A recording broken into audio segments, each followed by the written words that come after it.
প্রথমত মাইটি ইন্ডিয়া, আপনারা সবাই জানেন যে অনূর্ধ্ব-19 এশিয়া কাপ যেখানে চলছিল সেখানে প্রায় 200 রানের ব্যবধানে পরাজিত হয়েছে পাকিস্তানের বিপক্ষে। I am not a big fan of Pakistan, কোনো কারণ নেই, কিন্তু ইন্ডিয়ার যে আসলে ক্রিকেটীয় ভাবসাব এটা আবার আমার পছন্দ না।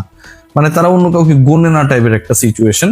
বিভিন্ন সময় ক্রিকেটীয় দ্বৈরথগুলো যখন অথবা ফুটবলীয় দ্বৈরথ হয় বাংলাদেশ এবং ভারতের, আমরা চাই যে এটা আসলে একটু স্পোর্টিং অ্যাসপেক্টসে সবাই দেখবে, কিন্তু এন্ড অফ দ্য ডে ওদিক থেকে কেন যেন ফ্লেভারটা ভালো আসে না।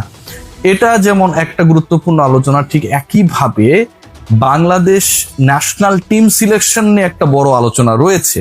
মুস্তাফিজ এবং রিশাদ প্রসঙ্গে অবশ্যই আসতে হচ্ছে, এবং সেই সিলেকশনের প্রসঙ্গটা আসছে এই কারণে, কারণ ভারতীয় ক্রিকেট বোর্ড এখানটায় আবার তারা অসাধারণ প্রফেশনালিজমের পরিচয় দিয়েছে যে তারা তাদের টি-20 বিশ্বকাপের স্কোয়াড 15 সদস্যের স্কোয়াড দিয়ে দিয়েছে। শুভমান গিল সেখানটায় নেই, ভাইস ক্যাপ্টেন হবার পরও তিনি নেই, কারণ আউট অফ ফর্ম। লাস্ট 15টা ইনিংসে তার রান কিংবা স্ট্রাইক রেটে খুব বেশি সন্তুষ্ট হতে পারে নাই ম্যানেজমেন্টের সদস্যরা। যদিও স্ট্রাইক রেট 137+, রান যেটা করেছেন সেটা এভারেজ হচ্ছে প্রায় 25, এরপরও সেটা গুরুত্বপূর্ণ হয়ে ওঠেনি। কিন্তু বাংলাদেশের ক্ষেত্রে আপনারা যারা big fan of Zaker Ali, sure থাকেন is going to be the part of the world cup squad. কিভাবে, সেই আলোচনাটা অন্য একটা কন্টেন্টে করব।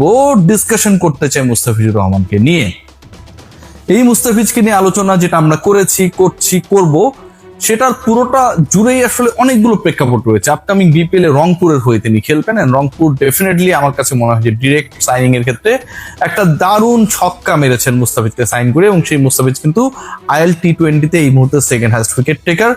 এরপর যে ঘটনাটা ঘটেছে আমরা খেয়াল করেছি, মুস্তাফিজুর রহমান কলকাতা নাইট রাইডার্সে নকরে 20 লাখ টাকা, প্রায় 12.5 কোটি টাকা বাংলা টাকায় যদি হিসাব করি, সেই অর্থে হচ্ছে খেলতে যাচ্ছেন পরের আইপিএল এ, এবং সেখানটায় তিনি মোটামুটি 3টা ম্যাচ মিস করবেন, বাট সুস্থ থাকলে এবং তিনি যদি কনফার্ম থাকেন 11-এ সব ম্যাচগুলো খেলবেন। কিন্তু তার আগে আইএল টি-20তে যা করছেন এক কথায় অতি মানবীয়। এই মুহূর্তে তিনি 6ষ্ঠ ম্যাচ খেলতে নেমেছেন, এই ম্যাচে তার আসলে রোলটা তিনি শেষও করে ফেলেছেন, এবং 6ষ্ঠ ম্যাচে তার উইকেট সংখ্যা 14, এবং এই 14টা উইকেট যে মুস্তাফিজ পেয়েছেন, তিনি যদি আমরা পুরো ট্যালিটা দেখার চেষ্টা করি, টপ চার্ট দেখার চেষ্টা করি, 2 নম্বরে রয়েছেন।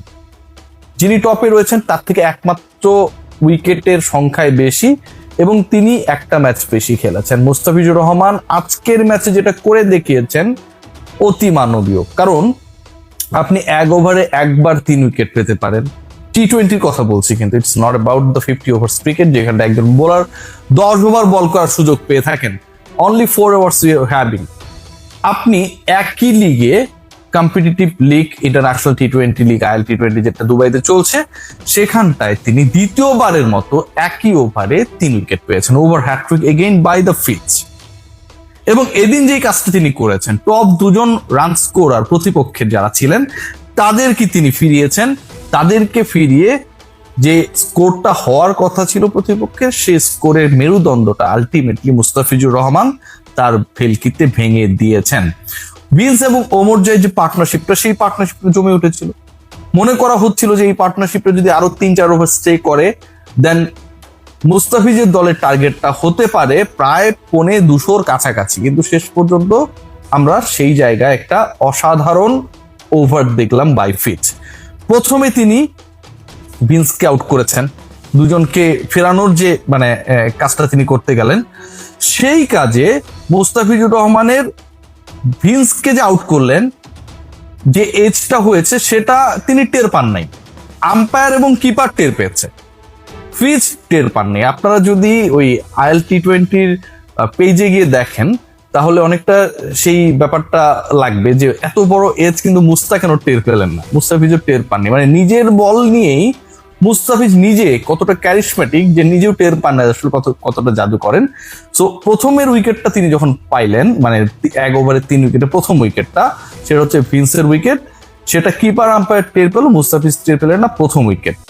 এরপর যেটা হইলো ওমর জাই ইনসাইড এজ বোর্ড, এটা সবাই দেখেছে, সবাই টের পেয়েছে।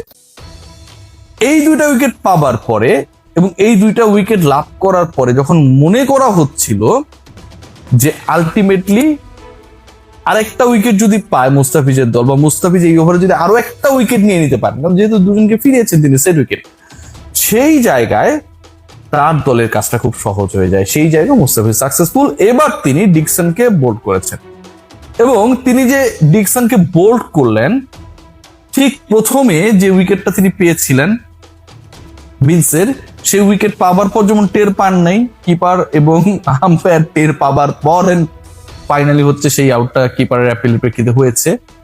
ডিকসনের আউটটা মুস্তাফিজ বোল্ড করার পর টের পান নাই যে তিনি বোল্ড হয়েছেন কিনা।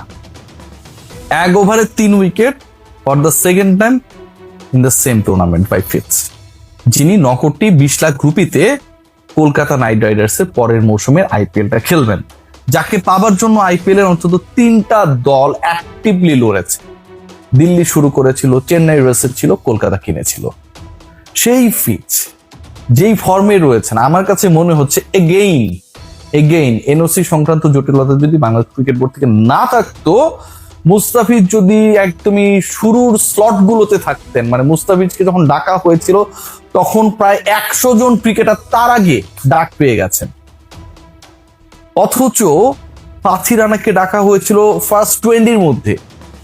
মুস্তাফিজ যদি আরেকটু আগে কল হতেন তাহলে তার প্রাইসটা 15 crore যে হতো, এটা নিয়ে আই ডোন্ট থিঙ্ক সো যে খুব বেশি ডাউট থাকতো। এবং একই সাথে আজকের এই পারফরমেন্সটা চোখে আঙ্গুল দিয়ে আরেকটা ব্যাপার দেখিয়ে দেয়, those people who are thinking that Pathir Rana is the confirm part of the 11 of Kolkata Knight Riders, যদি Pathir Rana absent থাকেন, injured থাকেন, out of form থাকেন, then Mustafiz will be picked there to be the part of the 11. Definitely not. Chennai Super Kings, তারা তাদের যেই IPL মিশনে মুস্তাফিজকে দলভুক্ত করেছিল 2023-এর কথা বলছি, প্রথম ম্যাচেই Mustafizur Rahman man of the match ছিল। রয়্যাল চ্যালেঞ্জার্স বেঙ্গালুরুর বিপক্ষে চেন্নাইয়ের সেই পারফরমেন্সটা এখনো আমাদেরকে চোখে আঙ্গুল দিয়ে দেখিয়ে দেয়। প্রত্যেকটা ম্যাচ খেলেছিলেন, শেষ যখন করেছিলেন 9 ম্যাচে 14 wicket, and he was the highest wicket taker শেষ পর্যন্ত, যতদিন পর্যন্ত তিনি খেলছিলেন, চলে আসার আগ পর্যন্ত। সো কলকাতা নাইট রাইডার্সের একদমই চোখ বন্ধ করে অপশন হচ্ছে যে আমরা পাথি রানাকেই খেলাবো, মুস্তাফিজকে আমরা বিকল্প হিসেবে খেলাবো, এই চিন্তাটা আমার কাছে মনে হয় অনেকটাই অমূলক। According to the performance in IPL, according to the performance throughout the year, according to the performance last IPL, Mustafizur Rahman আমার মনে হয় যে দারুণ ফর্মে রয়েছেন, এবং কলকাতা নাইট রাইডার্স ডেফিনেটলি শুরু থেকেই মুস্তাফিজকে তাদের 11-এ রাখবে, খেলাবে, এটা তাদের প্রয়োজনে তারা করবে। What about Rishad Hossain? Hobart হ্যারিকেন্সের হয়ে খেলছেন রিশাদ, এবং রিশাদের এই মুহূর্তে অবস্থান অস্ট্রেলিয়ায়। হোবার্ট এমন একটা জায়গা, মানে চরম ঠান্ডা, ভয়াবহ ঠান্ডা। আমি হোবার্টে গিয়েছিলাম যখন 2022-এ টি20 ওয়ার্ল্ড কাপ কভার করতে গেলাম। সো ওই সময়টায় আসলে হোবার্টের ওয়েদারটা এত বেশি বাজে ছিল, এবং হিমশীতল একটা ওয়েদার। অস্ট্রেলিয়ার সবচেয়ে মানে কি বলবো মিস্টিরিয়াস ওয়েদার, সবচেয়ে সূর্য কম দেখা যায়, সবচেয়ে বেশি ঠান্ডা, বৃষ্টি পড়ে। Hobart is that part. Ricky Ponting এর হোবার্ট হ্যারিকেন্সে রিশাদ হোসেন যেভাবে খেলছেন, মুস্তাফিজ উইকেট নিচ্ছেন, রিশাদ হোসেন রান আটকাচ্ছেন। টি20 ক্রিকেটে রিশাদ হোসেন আজকের ম্যাচে, এর আগের ম্যাচে আমরা দেখেছিলাম যে রিশাদ হোসেন অসাধারণ বল করেছিলেন, 3 উইকেট পেতে দেখেছিলাম। আজকে রিশাদ হোসেন 4 ওভার 21 রানে 1 উইকেট। কি পরিমাণ ইকোনমিক্যাল হলে টি20-তে বিগ ব্যাশে এরকম একটা ফিগার আপনি ডেলিভার করতে পারেন। সো বাংলাদেশের দুজন ক্রিকেটার রাইট নাও মানে আলো ছড়াচ্ছেন তাদের পারফরমেন্স দিয়ে, একজন মুস্তাফিজুর রহমান, একজন রিশাদ হোসেন, একজন লেগি আর একজন বাহাতি পেসার। তবে তাসকিন আহমেদকে ভুললেও চলবে না, তিনিও কিন্তু আইএল টি20-তে তার লাস্ট ম্যাচে 3 উইকেট ক্র্যাক করেছিলেন, যদিও তার দল মুস্তাফিজের দলের বিপক্ষে খুব একটা ভালো করতে পারেনি। সবাই ভালো থাকবেন, টেক গ্রেট কেয়ার। ডিসকাশন নিয়ে নিশ্চয়ই আবারও হাজির হবো আপনাদের সামনে। মাঝখানে একটু ব্রেক নিয়েছিলাম, শরীর ভালো ছিল না, সেই কারণে টেক গ্রেট কেয়ার।